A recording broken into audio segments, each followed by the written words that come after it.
प्रिय विद्यार्थियों, हमने अभी हमारी जो क्लास हुई थी उसमें रामचंद्र शुक्ल जी के काल विभाजन को पढ़ा है। और जिस प्रकार रामचंद्र शुक्ल ने जो काल विभाजन किया है उसमें जो मध्यकाल है, जिसे रामचंद्र शुक्ल जी ने पूर्व मध्यकाल के नाम से जाना है और उसकी एक अलग नाम दिया है भक्ति काल। चूंकि उस समय हमारा जो पूर्व मध्यकाल था उसमें भक्त कवि बहुत अधिक मात्रा में हुए थे और उन्होंने वास्तव में जिस साहित्य का सृजन किया वह साहित्य हमारे लिए, न केवल हिंदी साहित्य के विद्यार्थियों के लिए बल्कि संपूर्ण भारतवर्ष के लिए, संपूर्ण विश्व के लिए इतना अधिक मूल्यवान है। क्यों मूल्यवान है? क्योंकि उसमें इतनी विचार शक्ति इतनी महत्वपूर्ण है कि आज भी वह साहित्य उतना ही प्रासंगिक है, उतना ही लोकोपयोगी है और उतना ही समाज के लिए हितकर है। और अपने इसी गुणों की वजह से वह जो साहित्य है वह हिंदी साहित्य की एक धरोहर कहा गया है और इस कालखंड को हिंदी साहित्य का एक स्वर्ण युग के नाम से जाना जाता है। तो रामचंद्र शुक्ल का जो काल विभाजन है उसमें जिसे भक्ति काल कहा गया है उसका हम आज विवेचन करने का प्रयास करेंगे। और यह हमारे साहित्य के प्रति न केवल बोध को बढ़ाएगा, न केवल हमारी साहित्यिक दृष्टिकोण को विकसित करेगा बल्कि परीक्षा के लिए उपयोगी भी सिद्ध होगा। क्योंकि बीए के प्रथम वर्ष में जो पाठ्यक्रम हमारा शामिल किया गया है उसमें भक्ति काल बहुत इम्पोर्टेंट टॉपिक है, तो इसे हम समझने की कोशिश करेंगे। तो भक्ति काल को समझने से पहले हम पहले ये जानेंगे कि भक्ति क्या होती है, हम किसे भक्ति कहेंगे। ये विद्यार्थियों, भक्ति जो है वो भारतीय परंपरा में शाश्वत है। हम अनादिकाल से ही किसी न किसी रूप में भक्ति करते आए हैं। भले ही भक्ति का स्वरूप जो है वो अपनी प्रारंभिक मान्यताओं से और अब तक आते आते बहुत कुछ परिवर्तित हो चुका है, लेकिन भक्ति जो तत्व है वह हमारी सनातन धर्म की परंपरा में शुरू से ही था। भक्ति का जो सर्वप्रथम उल्लेख मिलता है वो श्वेताश्वर उपनिषद में मिलता है, जहां पर भक्ति जो शब्द है वह मिलता है। अब भक्ति का मायने क्या है, इसे नारदीय सूत्र में भी व्याख्यात करने की कोशिश की गई है। भक्ति का स्वरूप क्या है, भक्ति है क्या, उसका हम क्या डेफिनेशन क्या दें, उसकी परिभाषा क्या हो सकती है। तो हम सीधे सीधे शब्दों में ये कह सकते हैं कि अपने आराध्य के प्रति एक समर्पण का भाव भक्ति कहलाता है। किसी भी, अब आराध्य कोई भी हो सकता है, आराध्य गुरु भी हो सकता है, आराध्य कोई महापुरुष भी हो सकता है, आराध्य कोई संत भी हो सकता है। और यदि हम उसके प्रति समर्पित भाव रखते हैं तो वह तत्व भक्ति कहलाता है। ये हम जानते हैं कि हमारी जो परंपरा है वो हमेशा ऐसे ही आध्यात्मिक रही है और हम शुरुआत से ही भक्ति को अपने जीवन का आवश्यक अंग मानते हैं। जब हम ऋग्वैदिक काल में थे तो हम प्राकृतिक शक्तियों का आराधना करते थे, क्योंकि उन शक्तियों से हमें एक एनर्जी मिलती थी। हम सूर्य की उपासना करते थे, हम नदियों की उपासना करते थे, हम धरती माँ की आराधना करते थे, हम अग्नि की उपासना करते थे, जल की उपासना करते थे। क्यों? क्योंकि इनके प्रति हमारा एक समर्पण था, इनसे हमें लाभ मिल रहा था, एक किस्म की शक्ति मिल रही थी, इनसे हमारा पालन पोषण होता था। तो ऋग्वेद में बहुत बार इन सब का बार बार उल्लेख किया गया है, चाहे वो नदियों का हो, चाहे वो वसुधा का हो, या फिर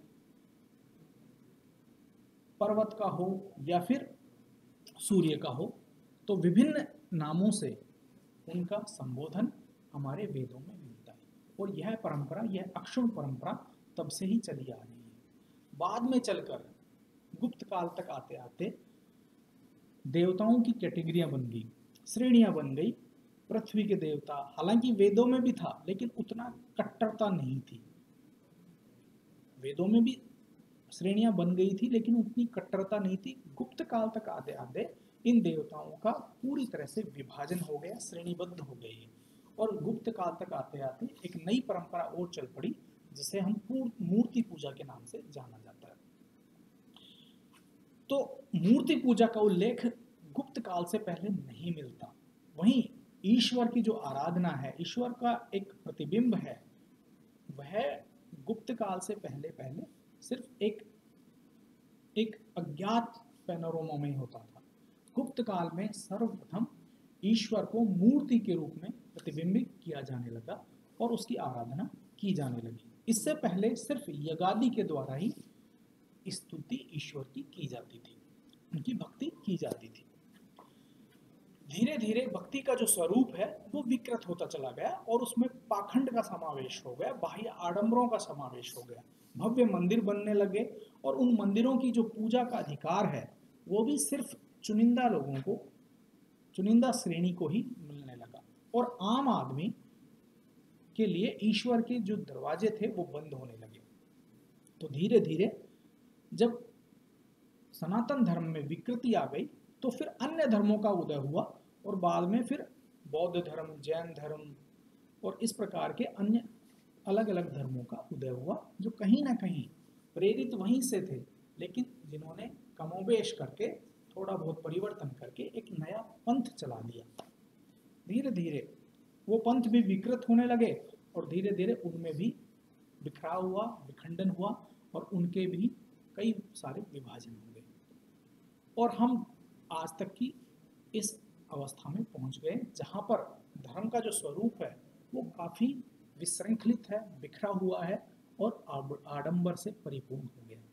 खैर, ये बात तो थी भक्ति के उत्थान की, लेकिन यहाँ पर इन संदर्भों में कि भक्ति काल जो है वो क्यों कहा गया है, ये हमने जानने की कोशिश की गई कि भक्ति तत्व क्या है।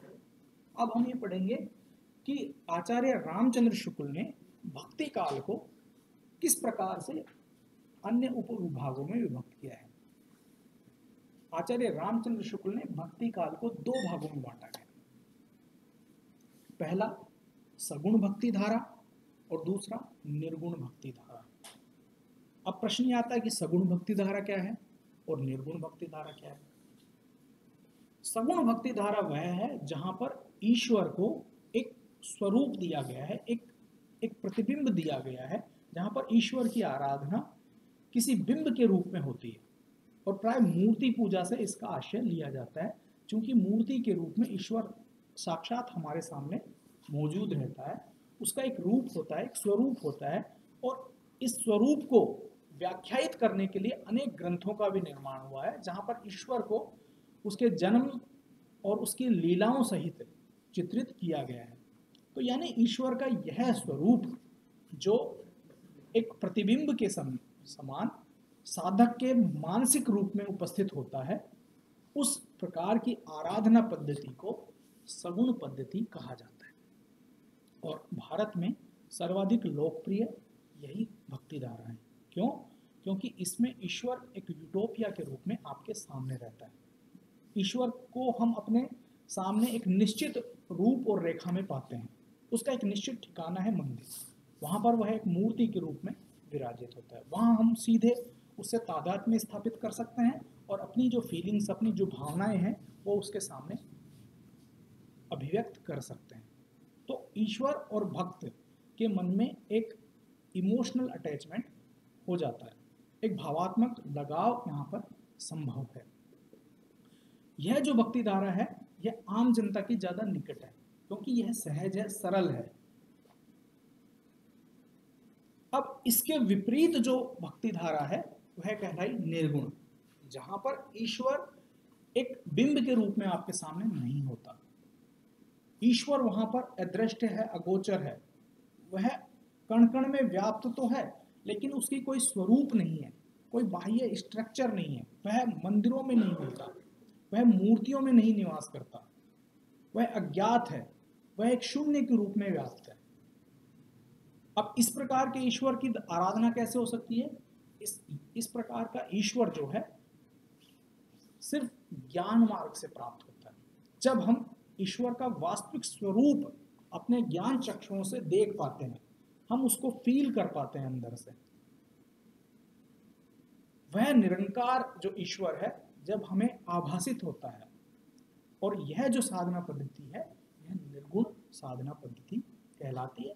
और प्राय इसमें हठयोग मार्ग का भी सहारा लिया जाता है। हठयोग मार्ग क्या होता है? जब हम बलपूर्वक अर्थात अपनी इंद्रियों का बलपूर्वक दमन करते हैं ताकि ये इंद्रियां हमारे वशीभूत हो जाएं, मन के नियंत्रण में न रहें, अर्थात माया के पीछे न भागें।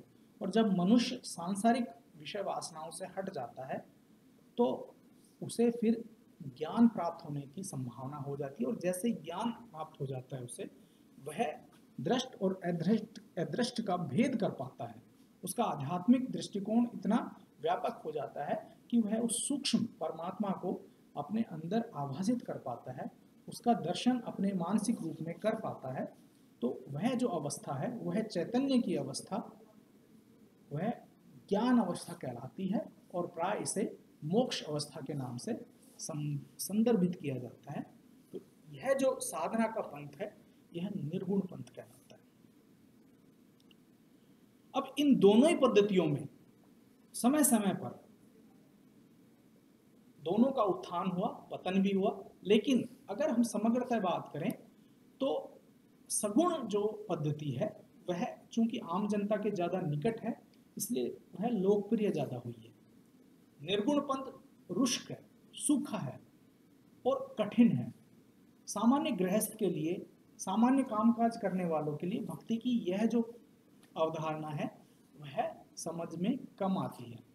तो निर्गुण पंथ की ओर वही साधक आकर्षित होते हैं जिनका सांसारिक जीवन से मोह टूट चुका है, जो विमुख हो चुके हैं, वही निर्गुण पद्धति की ओर बढ़ते हैं। निर्गुण पद्धति ज्ञान मार्ग है, सूखी है, रुष्क है, जबकि सगुण पद्धति जो है उसमें सौंदर्य और रस का समागम है, जहां हम गाते नाचते गाते भगवान का भावों के द्वारा आराधना कर पाते हैं। तो ये तो थी दोनों साधना पद्धति जिनका समय आने पर हम और ज्यादा विस्तार से विवेचन करेंगे। सगुण जो आराधना थी उसको भी समय और उसके व्यवहार के आधार पर रामचंद्र शुक्ल जी ने दो भागों में बांटा, क्योंकि ये दो उस समय के प्रमुख ईश्वरीय परिकल्पना में देव थे, राम और कृष्ण। इनसे संबंधित साहित्य उस युग में सर्वाधिक मिलता है। तो दो धाराएं थी, रामाश्रयी धारा और कृष्णाश्रयी।